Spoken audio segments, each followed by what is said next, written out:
Right news and details. Pakistan Afghanistan మధ్య యుద్ధం కొనసాగుతోంది. తాలిబాన్లను టార్గెట్ చేసిన పాక్ ఆర్మీ మిసైల్స్తో దాడి చేస్తోంది.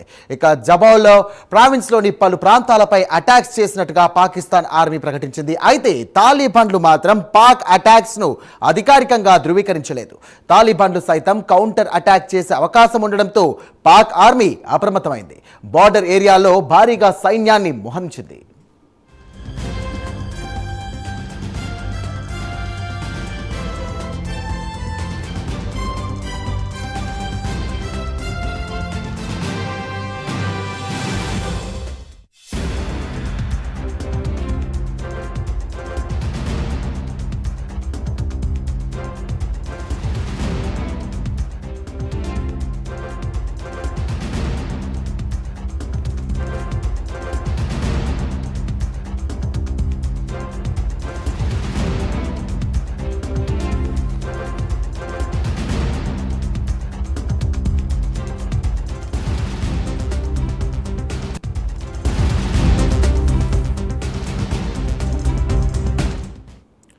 పంజషీర్ పంజాబ్ ప్రాంతంలో తెహ్రీక్-ఏ తాలిబాన్ పాకిస్తాన్తో పాటు పలు ఉగ్రవాద సంస్థలకు నిధులు, ఆయుధాలు సరఫరా చేస్తున్నారని పాక్ ఆరోపిస్తోంది. దీంతో పాటు బలూచిస్తాన్లోని బలూచ్ లిబరేషన్ ఆర్మీకి సైతం మద్దతు ఇస్తోందని పాక్ ఆరోపిస్తోంది.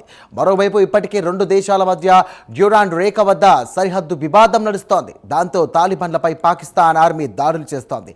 ఆఫ్ఘనిస్తాన్లో మొదటిసారి తాలిబాన్లను అధికారంలోకి వచ్చిన దగ్గర నుండి డ్యూరాండ్ రేఖ వద్ద వివాదం నడుస్తోంది. అయితే ఇప్పుడు తాలిబాన్లు బలపడడంతో పాటు సరిహద్దులపైన కూడా పట్టు సాధించారు. పాకిస్తాన్ ఆర్మీకు సైతం ధీటుగా జవాబిస్తున్నారు. అయితే పాకిస్తాన్ ఆరోపిస్తున్నట్టు ఉగ్రవాదులకు నిధులు, ఆయుధాలు అందిస్తున్న కామెంట్స్ను మాత్రం కొట్టిపారేస్తున్నారు.